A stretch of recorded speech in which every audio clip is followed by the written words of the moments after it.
નમસ્કાર, સમાચારો સાથે હું છું જયેશ। રાજકોટથી સમાચાર કે જ્યાં અમરેલી લેટરકાંડ મુદ્દે સાંસદ પરસોત્તમ રૂપાલાએ આપ્યું છે મહત્વપૂર્ણ નિવેદન કે પોલીસે સમગ્ર ઘટનામાં ઉતાવળ કરી, જ્યાં દીકરી સાથેનો પોલીસનો વ્યવહાર યોગ્ય નથી।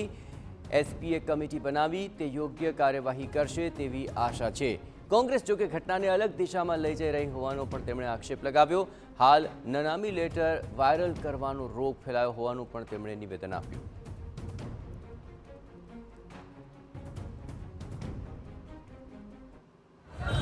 એમાં પોલીસે ઉતાવળ કરેલી છે। દીકરીની સાથેનો પોલીસનો વ્યવહાર યોગ્ય નથી।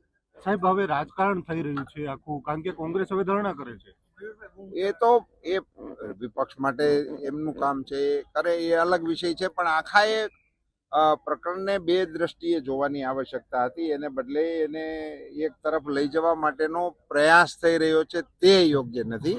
બેઝિક વિષય એ હતો કે નનામી પત્રિકાનો મુદ્દો હતો, જેનો એક ખૂબ મોટો રોગ ચાલી રહ્યો છે। એની સામેના આ વિષયની તપાસમાંથી એ તપાસના કારણે જે પ્રશ્ન ઊભો થયો છે એને મુખ્ય પ્રશ્ન બનાવવાનું કોંગ્રેસનું આયોજન એ આપણી સમજની બહાર। પોલીસ કર્મીઓ સામે પગલા લેવા જોઈએ, શું લાગે જવાબદાર પોલીસ કર્મીઓ? પોલીસ અધિકારી આપણા એસપીએ એને માટેની કમિટી નિમી દીધી છે અને એમાંથી મને શ્રદ્ધા છે કે યોગ્ય કાર્યવાહી થશે। એસપીએ કમિટી બનાવી છે અને યોગ્ય કાર્યવાહી થશે તેવી તેમણે આશા રાખી છે। પણ પોલીસે કાર્યવાહી કરવામાં ઉતાવળ કરી છે તે વાત સ્પષ્ટપણે પરસોત્તમ રૂપાલાએ કહ્યું। સાથોસાથ કોંગ્રેસ પર આરોપ પણ લગાવ્યો કે આખા મુદ્દાને અલગ દિશામાં લઈ જવાની કોંગ્રેસ પેરવી કરી રહ્યું છે। આ જ મામલે વધુ વિગતે વાત કરવા માટે જોડાઈ રહ્યા છે ટીવી 9 સંવાદદાતા રોનક। પરસોત્તમ રૂપાલાએ મહત્વપૂર્ણ નિવેદન આપ્યું છે કે પોલીસે કાર્યવાહીમાં ઉતાવળ કરી, પણ સાથોસાથ કોંગ્રેસ પર પણ આક્ષેપ લગાવ્યો છે। શું વધુ વિગતો?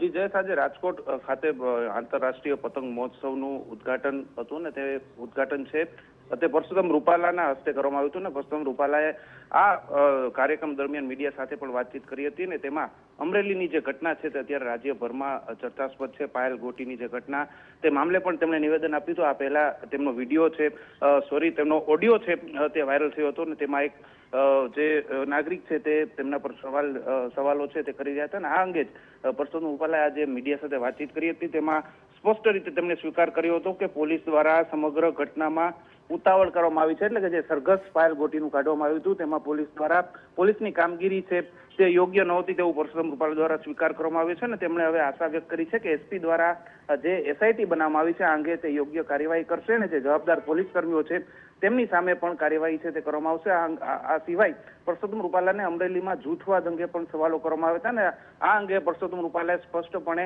ઇન્કવાર કર્યો હતો કે આ અમરેલીમાં કોઈ પણ પ્રકારના જૂથ છે તે ચાલતા નથી। હવે જે કોંગ્રેસ સામે પણ તેમણે આક્ષેપ કર્યા હતા અને જણાવ્યું હતું કે કોંગ્રેસ છે તે આખા મુદ્દાને અલગ દિશામાં લઈ જઈ રહી છે, રાજનીતિ આ મુદ્દે છે તે કરી રહી છે। હવે જોવાનું મહત્વનું રહેશે કે આગળ આ મુદ્દો છે તે ક્યાં પહોંચે છે ને ક્યાં આ મુદ્દાનો અંત આવે છે।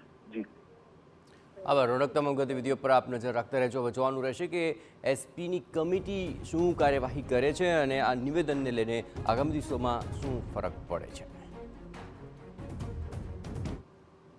પોલીસે ઉતાવળ કરેલી છે। દીકરીની સાથેનો પોલીસનો વ્યવહાર યોગ્ય નથી।